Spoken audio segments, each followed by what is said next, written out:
All right, Adam, thank you so much. All right, the U.S. military will be ready to fight. That's the message from Defense Secretary James Mattis on North Korea as the president doubles down on his strong stance against the rogue regime. Kelly Wright joins us now with the latest. Good morning, Kelly. Jillian, good morning to you and Rob as well. The Trump administration is making it very clear that it will not tolerate much longer any provocative nuclear action from North Korea. President Trump continues to take a hard-line approach to dealing with North Korea and its leader Kim Jong-un. In his latest tweet on the subject, President Trump tweeted this: "Our country has been unsuccessfully dealing with North Korea for 25 years, giving billions of dollars and getting nothing. Policy didn't work." So the Trump administration is still pursuing a diplomatic solution to all of this. Plus, it imposed tougher economic sanctions on North Korea. Meantime, Defense Secretary James Mattis, speaking to the Association of the U.S. Army's annual meeting in D.C., explains the Army may be called to action if diplomacy fails.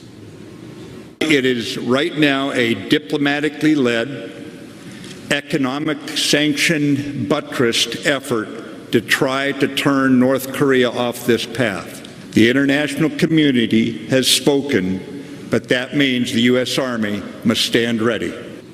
And here's what you have to understand. The Trump administration maintains that it wants a peaceful solution with North Korea, but it is willing to tough talk and to carry a big stick to intervene with military might to remove the nuclear threat from the rogue regime. Jillian, Rob. All right, Kelly, thank you so much. All right, the White House now also taking strong steps on another key issue, and that is immigration. But can they get Democrats to get on board here? That's the big question. And here now to weigh in from the Center for Immigration Studies is Dr. Stephen Camarata. Stephen, thank you for joining us. I want to just jump right in and ask you, do you see any aspects of this where both parties can agree? Well, you know, it used to be the case that the Democrats were much more enthusiastic about enforcement, but now they see enforcement as just a bargaining chip. They used to really want to go after the employers. They used to want to control the border. But today, the Democratic Party generally sees most efforts at enforcing the law, even holding criminals who are people who get arrested and holding them in jails. You know, as we know, there's cities all over America that when the Immigration Service asks them to hold that person, the local community or the local government won't do it. So enforcement is just not something the Democrats want to be involved with anymore in the way that they used to seem to believe. And Doc, that's what drives people crazy about politics. Less than 10 years ago, you had two of the biggest names in Democratic politics, Obama and Clinton, voting to complete 700 miles of pedestrian fencing along the southern border, basically to build a wall. And now, not even 10 years later, all of a sudden, to build a wall is racist, according to the left, and is insensitive, and it's just, how does it change that fast? And it appears to me to be purely political. I mean, how can you pull a move like that? I mean, there's a history there. Yeah, except I think most Democratic voters want the border controlled. They want immigration enforcement. But there's a small segment in the Democratic Party that sees any kind of enforcement, even deporting someone who's been arrested and is already in jail, even doing that, they see as controversial. And they seem to be in the driver's seat. And they've managed to pull the Democratic Party all the way over to, I guess what you'd say is the left. So that Hillary Clinton during the campaign said, look, anybody who basically is here illegally, unless they're a murderer, robber, or rapist, they get to stay. That was her basic policy. And that was not the policy of her husband, that's for sure. Do you think this comes down to basic symbolism, the fact that they don't want to agree with President Trump? Well, look, yes. I mean, obviously, there is some of that. There's always some of that. But I do think that the real energy in the Democratic Party on the left really does see most forms of immigration enforcement as illegitimate. People they figure, should have a right, if they make it here, to sort of stay here. We don't really have a sovereign right to send them home. I don't think that's what most Democratic voters think, but at least the left wing of the Democratic Party, which seems to be in charge, thinks that. Well, that's a very good point, is that there is a big difference between the mainstream, Democrats and the far left part of the party. But to the far left's point is that, I mean, you've got the same people clamoring for free education, free health care, also saying you need to have open borders, too. If you ever implemented that, the country would go belly up so fast we wouldn't believe it. I mean, you can't have free things and open borders at the same time.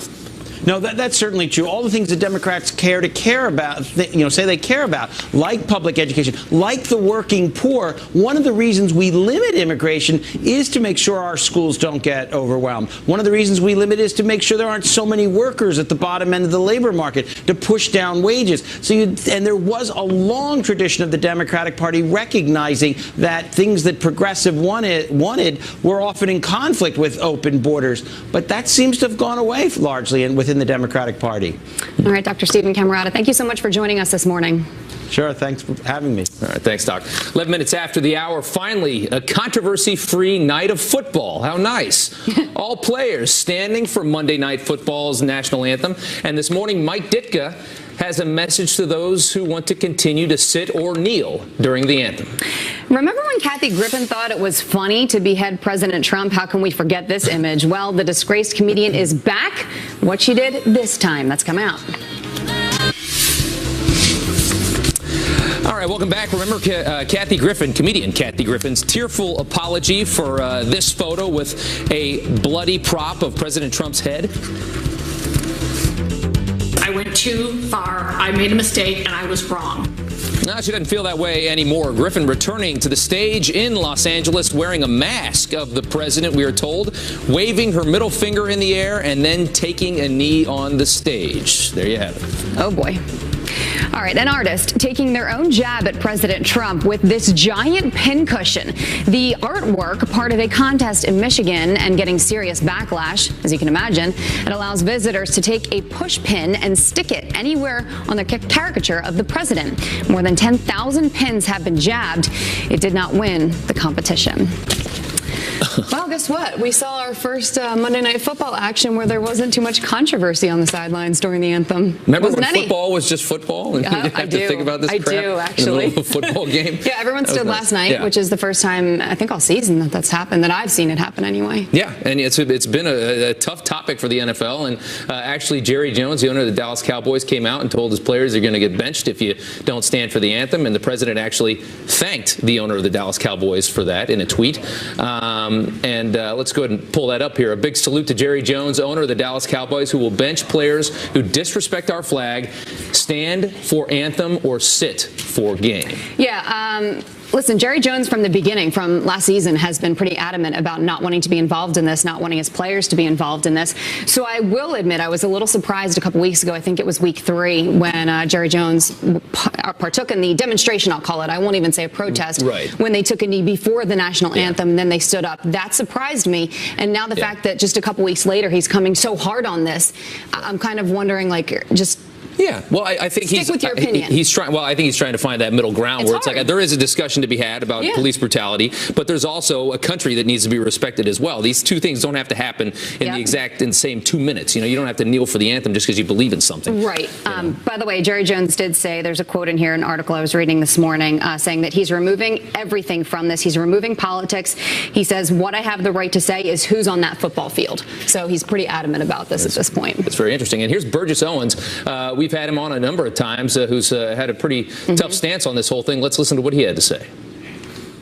I'm proud of a president who drew a line and said, you know, enough of this progressively trying to steal our heritage and our pride in our country. We now have a chance, these kids have a chance, young men in the off season, to truly put their money where their mouth is. There's a problem there in our community. We need to address it. It's going to come from those who have billions of dollars sitting on the sideline, investing hope and encouragement and jobs and mentorship to those kids that right now don't have hope. So it's a great win. We just have to not let our guard down, because the leftists will always continue to come at us. And a lot of people are sounding off on this, including legendary Bears coach Mike Ditka.